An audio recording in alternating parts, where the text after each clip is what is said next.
اعوذ باللہ من الشیطان الرجیم بسم اللہ الرحمن الرحیم ان اول بیت وضع للناس للذی ببکۃ مبارکا وہدی للعالمین ان اول بیت وضع للناس للذی بمکۃ مبارکا وہدی للعالمین آمنت باللہ صدق اللہ مولانا العظیم وصدق رسولہ النبی الکریم الامین۔ بے شک پہلا گھر جو دنیا میں بنایا گیا ہے لوگوں کے لیے وہ مکۃ المکرمہ میں ہے، برکت والا ہے اور ہدایت ہے سارے جہانوں کے لیے۔ کعبہ شریف ہر زمانے میں ایک معظم اور محترم عمارت بن کر قائم رہا ہے۔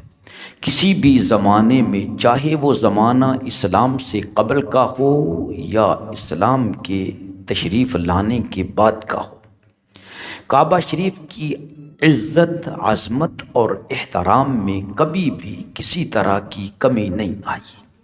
البتہ جن کے ہاتھ میں اس بیت معظم کا باغ دوڑ دیا گیا، انہوں نے بہت ہی احترام اور عزت کے ساتھ اس ذی عظمت عمارت کو سنبھالا ہے۔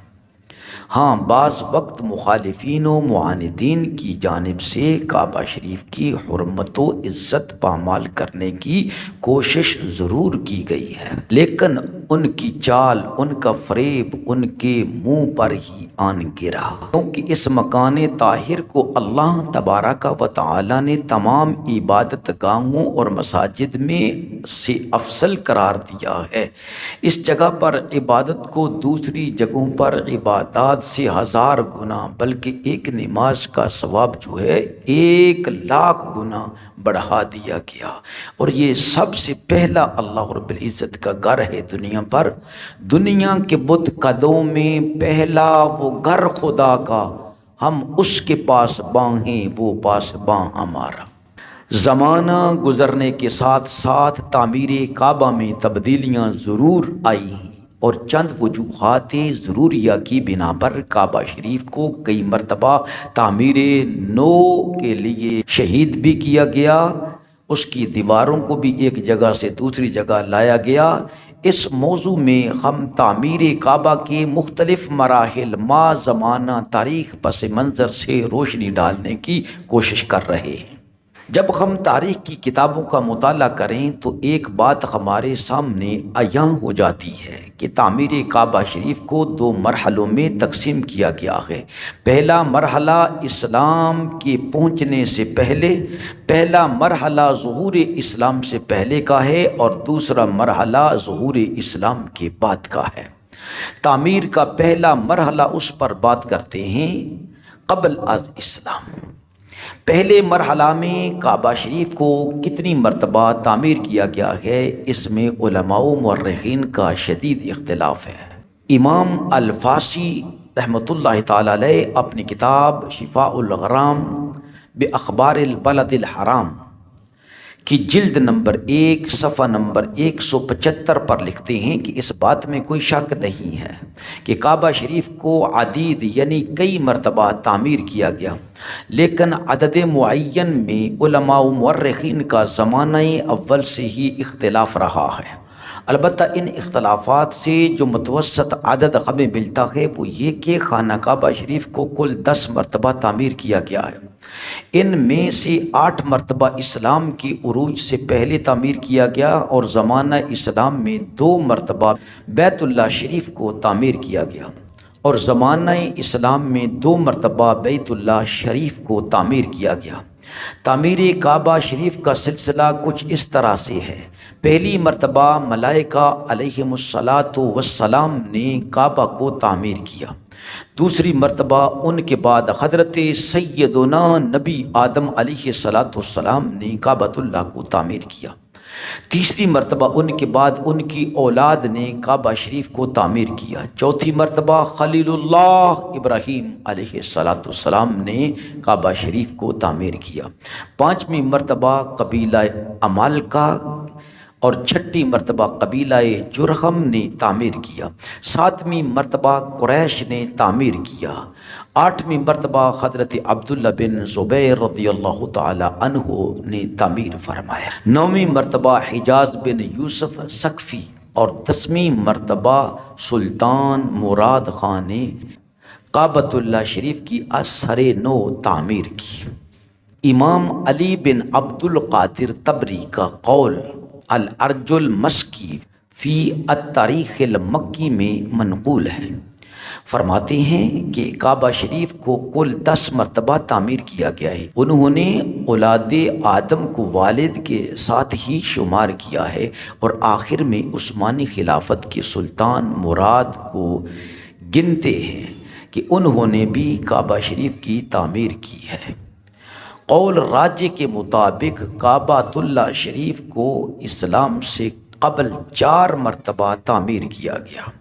اول حضرت ابراہیم علیہ السلام نے تعمیر کیا، اور اس کا ذکر ہمیں قرآن اور حدیث میں بھی ملتا ہے کہ حضرت آدم علیہ السلام نے خدا تبارک و تعالی کے حکم سے کعبہ شریف کی تعمیر کی۔ حضرت ابراہیم علیہ السلام نے جب کعبہ کو تعمیر کیا تو انہوں نے کعبہ کو 9 گز 4.5 میٹر اونچا رکھا، مشرق کی جانب بیت اللہ کی لمبائی 32 گز یعنی 16 میٹر رکھا، مغرب کی جانب 31 گز یعنی 15.5 میٹر، شمال کی جانب 20 گز یعنی 10 میٹر اور جنوب کی جانب 23 گز یعنی 11 میٹر کی لمبائی رکھی۔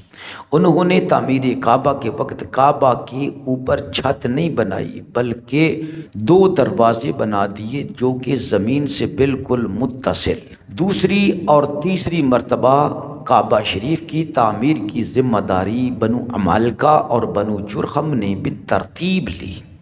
کعبہ شریف کو تعمیر نو کی تشکیل دی۔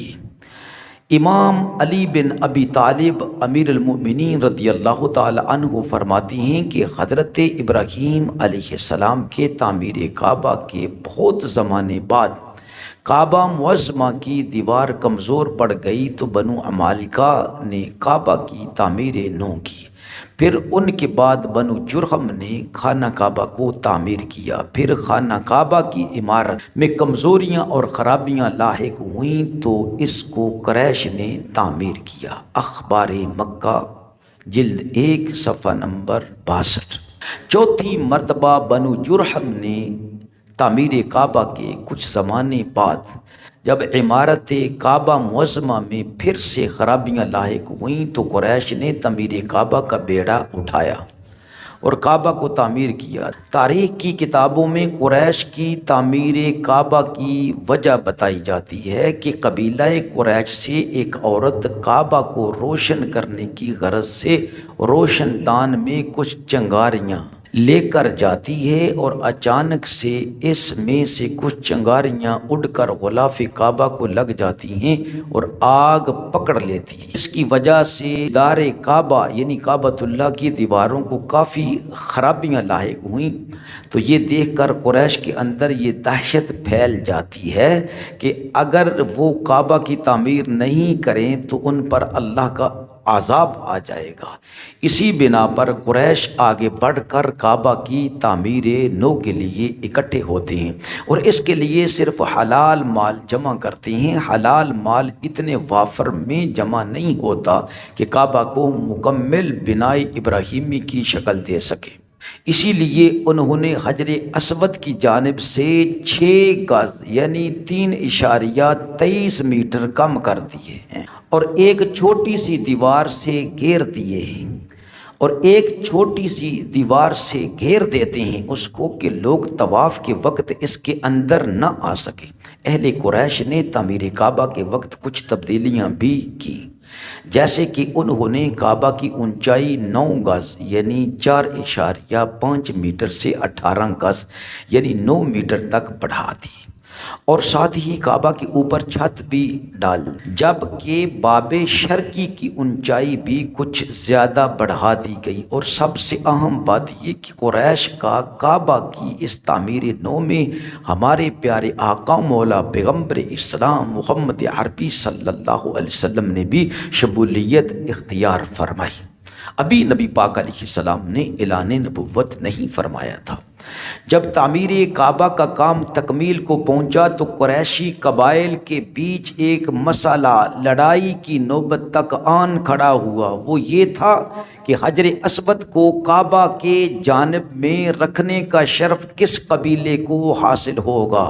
قریشی قبائل کے تمام سردار دعویٰ کرنے لگے کہ یہ شرف ہمارے قبیلہ کو ملنا چاہیے۔ اسی لڑائی جھگڑے میں شدت آ گئی۔ یہ آپسی متنازع قریش کی خانہ جنگی کا روپ لے لیتا اگر جناب فخر وجودات جناب محمد رسول اللہ صلی اللہ علیہ وآلہ وسلم ان کے درمیان نہ ہوتے۔ نبی مکرم شفیع معظم صلی اللہ علیہ وآلہ وسلم نے تمام قبائل میں ایک بہت ہی بڑی بات ارشاد فرمائی۔ آپ نے ارشاد فرمایا کہ لڑو نہیں، کل صبح جو سب سے پہلے بیت اللہ کی طرف آئے گا اسی کو یہ شرف حاصل ہوگا، یہ اعجاز ملے گا۔ اگلے دن کیا ہوا کہ جب صبح سارے بڑی جلدی سے آئے، دیکھا کہ نبی مکرم صلی اللہ تعالیٰ علیہ وآلہ وسلم ان سب سے پہلے ہی کعبہ شریف کے اندر تشریف لا چکے ہیں۔ یہ دیکھ کر تمام اہل قریش کو اطمینان ہوا کہ صادق الامین ہیں، کوئی اور شخص نہیں ہے۔ بہت اچھا ہوا کہ آپ ہی ہم سب سے پہلے سبقت لے گئے ہیں، سب کے ساتھ ایک جیسا سلوک کرتے ہیں۔ محمد صلی اللہ علیہ وسلم بڑے ہی سچے ہیں اور عدل کرنے والے ہیں۔ اور بالآخر حجر اسود کو اٹھا کر کعبہ شریف کی دیوار میں رکھنا تھا، یہ شرف نبی پاک علیہ السلام کو ہی حاصل ہونا تھا۔ لیکن قربان جائیے پیارے آقا، تیری ہر ادا پر ہے جاں فدا، تیری ہر ادا نے مزہ دیا، کوئی تجھ سا ہوا ہے نہ ہوگا شہا، تیرے خالق حسن و ادا کی قسم۔ آقا نامدار صلی اللہ علیہ وآلہ وسلم نے اصلاحی اقدام کیا۔ آپ نے ایک چادر منگوائی۔ جب آپ نے حجر اسود کو اٹھا کر اس چادر پر رکھا اور قریش کے تمام سرداروں کو بلایا اور ان سے فرمایا، آئیں اس چادر کا ایک ایک کونا جو ہے وہ تم سب پکڑ لو، یعنی تم سب اس چادر کو سہارا دو جس پر حجر اسود ہے۔ اس طرح پیارے آقا مولا صلی اللہ علیہ وسلم نے خانہ جنگی سے لوگوں کو بچا لیا اور آپس میں محبت اور الفت میں خانہ جنگی کو تبدیل فرما دیا۔ قریش کا یہ تعمیر کعبہ شریف کا واقعہ اعلان نبوت سے 5 سال پہلے کا ہے۔ اب جو دوسرا مرحلہ ہے اس میں 3 دور ہیں۔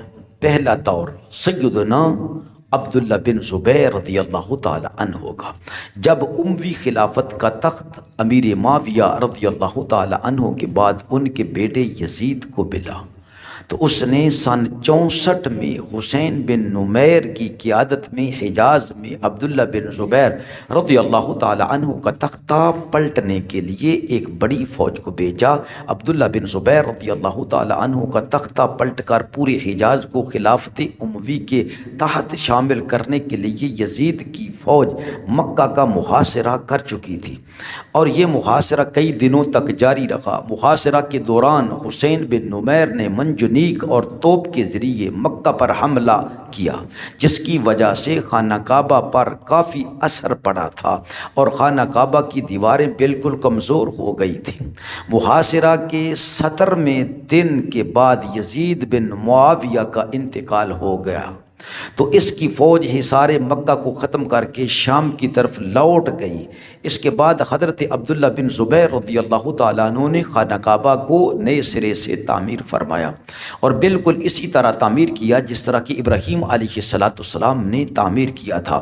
حضرت عبداللہ بن زبیر رضی اللہ تعالیٰ عنہ نے تعمیر کعبہ کے وقت اس کی اونچائی 27 گز یعنی 13.5 میٹر رکھی قریش نے مال وافر نہیں ہونے کی وجہ سے جس جگہ کو خانہ کعبہ سے الگ کر دیا تھا، اس کو دوبارہ حضرت عبداللہ بن زبیر رضی اللہ تعالی عنہ نے کعبۃ اللہ میں ملا دیا۔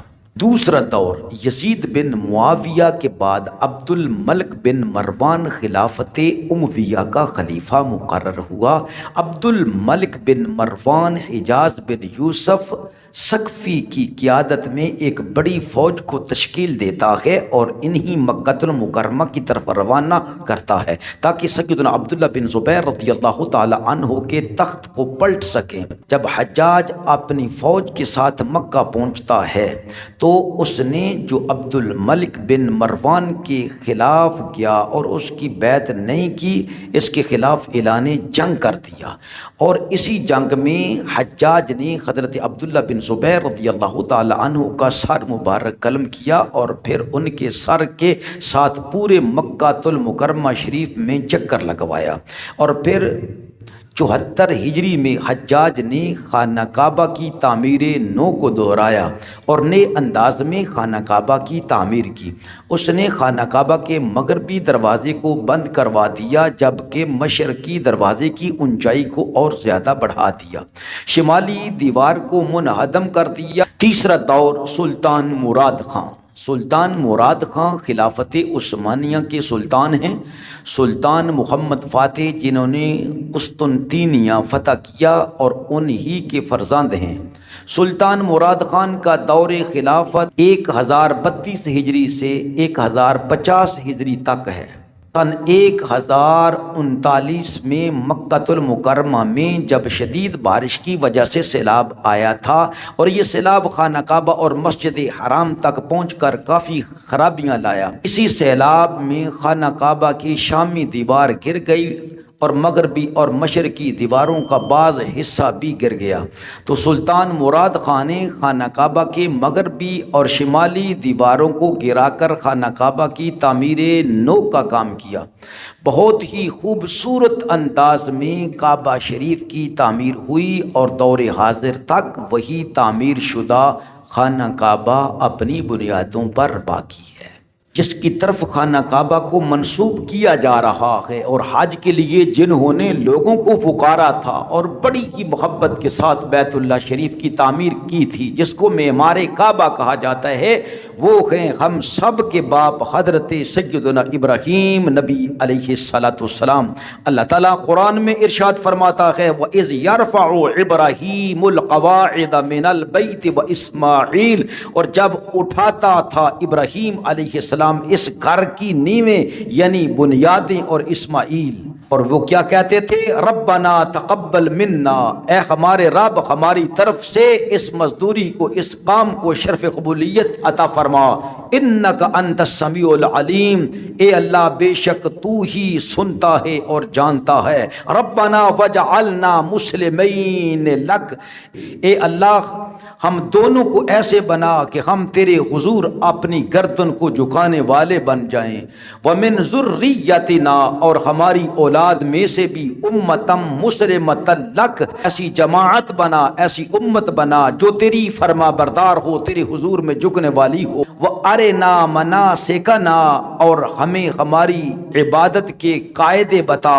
وتب علینا، اور ہماری توبہ کو قبول فرما، یعنی اپنی رحمت کے ساتھ رجوع فرما ہماری طرف، انک انت التواب الرحیم، بے شک تو توبہ کو قبول کرنے والا نہایت مہربان ہے۔ اور یہیں پر دعا کی تھی نبی آخر زمان صلی اللہ علیہ وسلم کے لیے، جب کہتے ہیں مفسرین کرام کہ اللہ نے ارشاد فرمائے ابراہیم تو نے ہمارے گھر کی تعمیر کی ہے، آج بول ہم سے کیا مانگتا ہے، ہم تجھے عطا کریں گے۔ تو عرض کی تھی ربنا وابعث فیہم رسولا، اے اللہ عالم ارواح میں جس کی عظمت کے ڈنکے بجائے تھے، پروردگار عالم اس پیارے حبیب محمد مصطفیٰ علیہ السلام کو میری آل یعنی میری اولاد میں بھیج دے، رسولا منہم جو میری اولاد میں سے ہو، یتلو علیہم آیات کا، جو ان پر تیری آیات کی تلاوت کرے، ویعلمہم الکتاب والحکمہ، اور انہی کتاب و حکمت کی تعلیم دے،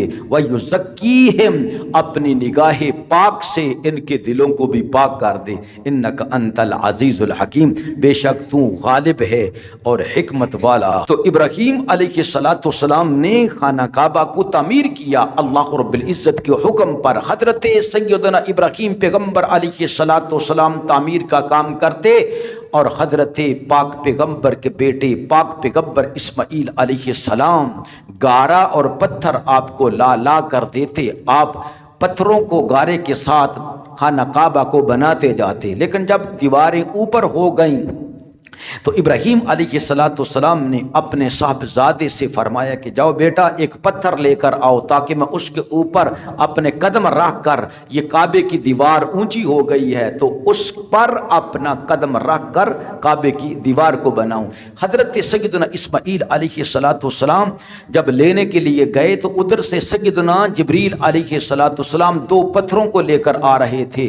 فرماتے ہیں اے پیغمبر کے بیٹے کدھر جا رہے ہو؟ حضرت اسماعیل علیہ السلام نے فرمایا کہ میرے ابا جان نے مجھے کوئی پتھر ڈھونڈنے کے لیے بھیجا ہے، تو فرمایا چلے آؤ تمہارا کام ہو گیا۔ تو جبریل علیہ السلام نے وہ پتھر دیے، ایک حجر اسود تھا جو اس وقت جب حضرت آدم علیہ السلام کے بعد ایک طوفان آیا تھا نوح علیہ السلام کی امت پر، تو اس طوفان کے اندر وہ خانہ کعبہ جو ہے نا وہ اٹھا لیا گیا تھا، اور ان دو پتھروں کو جو جنت میں سے آئے تھے، نبی پاک علیہ السلام فرماتے ہیں یہ دونوں جنت کے پتھر ہیں، دونوں جنت کے یاقوت ہیں۔ جب یہ دنیا پر آئے تھے تو اگر اللہ رب العزت ان کے نور کو بند نہ کرتا تو یہ مشرق کو مغرب کو اپنے نور اور تجلیات سے روشن کر دیتے۔ تو ابراہیم علیہ السلام نے ایک پتھر پر اپنا قدم مبارک رکھا، قربان جائیں وہ پتھر جتنی بلندی کی ضرورت ہوتی ابراہیم علیہ السلام کو اتنا ہی اونچا ہو جایا کرتا تھا۔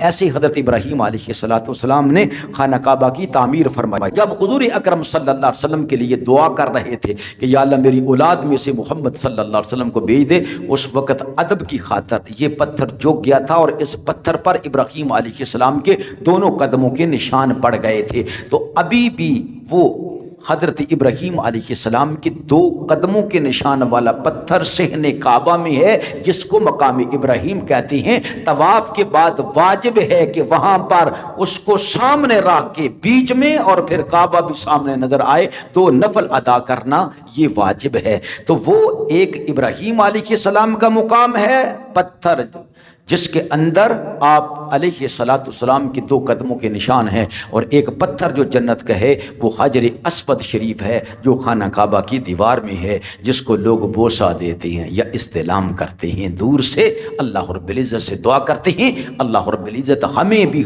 کعبۃ اللہ کی زیارت کا شرف عطا فرمائے، ایسا کعبہ کہ جب اس پر پہلی نگاہ پڑتی ہے تو بندے کے تمام گناہوں کی بخشش ہو جاتی ہے، ہر مراد پوری ہوتی ہے۔